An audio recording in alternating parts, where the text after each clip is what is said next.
Hey people, if you're wondering what happened to the cop that came out and put up that video, here's his response, just in case you hadn't seen it.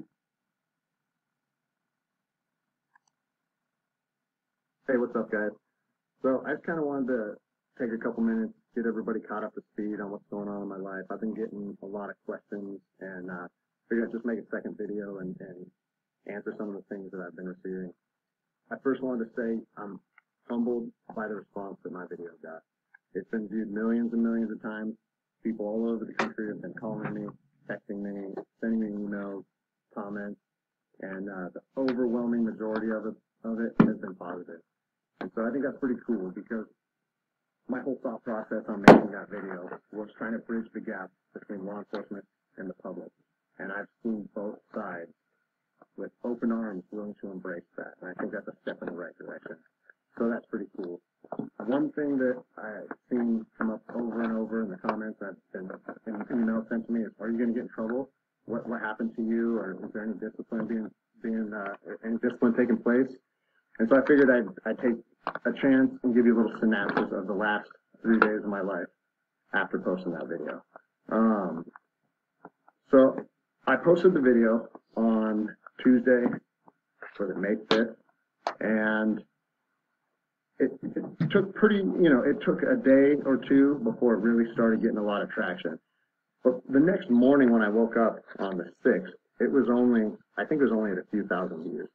And I had received a message from my command saying, wow, Greg, what a powerful message.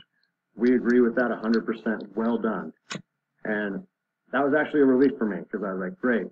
I know that it's risky putting something out like that, but I felt like it was so grounded in integrity and liberty that no one would have an issue with it.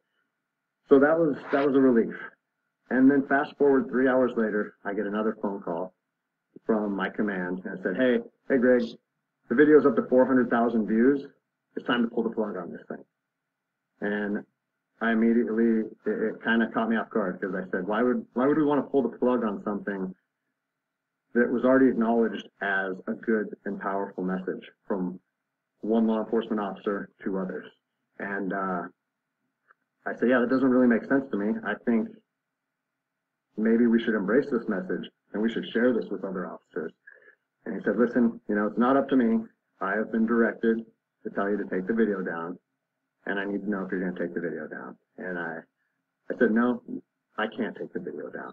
Because if you listen to my first video, the whole message that I was trying to share with people and impart on them is if you believe in something in your heart, you have to stand by that conviction, even if it costs you everything. And like I said last time, I have 3 little kids. I have this house. I have another house. I cannot afford to lose my job.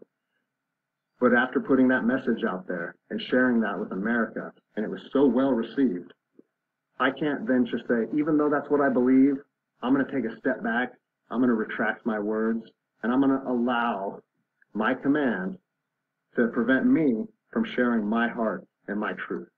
I said, so with that in mind, sir, I can't take the video down. And, I didn't know where this was going to go. And I immediately started thinking about what are they going to try and gig me on? What did I do wrong? What policy did I violate? And I got called back a couple hours later. And by this time, it was skyrocketing. Everyone in the agency was seeing it. Cops from when I was an officer down in Los Angeles, they were contacting me. I got a call and it said, listen, the video needs to be taken down right now, and you need to accept a letter of reprimand. Or we're going to take a very different approach to this if you say no again. Well, I'd already put myself on that hill, and I had to be willing to die on that hill. They said they determined the video was a violation of policy, and that if I wouldn't take it down, that allegations would be made against me, and so on and so on. And so I told them, no, I'm not going to take it down. You do what you need to do. But the principle of it is rooted in truth, and it was a positive message that was received by millions and millions of people. If you want me to take it down, I have to respectfully refuse. And it was interesting because they kept citing different policies, you know, like, oh, it was the social media policy, or some of your equipment may have been identifiable. And that kind of seemed like a moot point to me, and it was strange, because why was the message okay at 5 a.m., and then 3 hours later, there was a problem with it? And so I was later contacted by the chief of police. He's someone that I have great respect for. He's a good man to work for. And he's the one that shot me straight. And he said, Greg, if you openly defy your governor, you can't be a police officer in the state of Washington. And I told him, I said, you know what, I can respect that. And if I were in your office, I would shake your hand and respectfully disagree and say, maybe I'm not meant to be a police officer in the state of Washington then. And here's my thoughts on that, okay? You have to do your research. You have to figure out what your true north is, what your truth is, and where you stand on issues. For me personally, I believe that the Constitution supersedes all other documents, all other laws. There's case law supporting that. If you look at Marbury versus Madison, 1803, it says any future laws created that are repugnant, meaning in conflict with the Constitution, are null and void. So when I look at how I feel comfortable enforcing the law, and I see people exercising constitutional rights, it doesn't matter if there's different executive orders, requests from mayors, requests from governors. To me, the Constitution supersedes that, and I'm going to stand with the people. Well, unfortunately, you know, higher up in all agencies, there's a political game being played, and now I am on a administrative leave status pending termination. I was told by both the agency and the union that I was asked to take it down, and I refused. So that's refusing a direct order. It's an insubordination charge, and it will result in me ultimately being let go from the agency.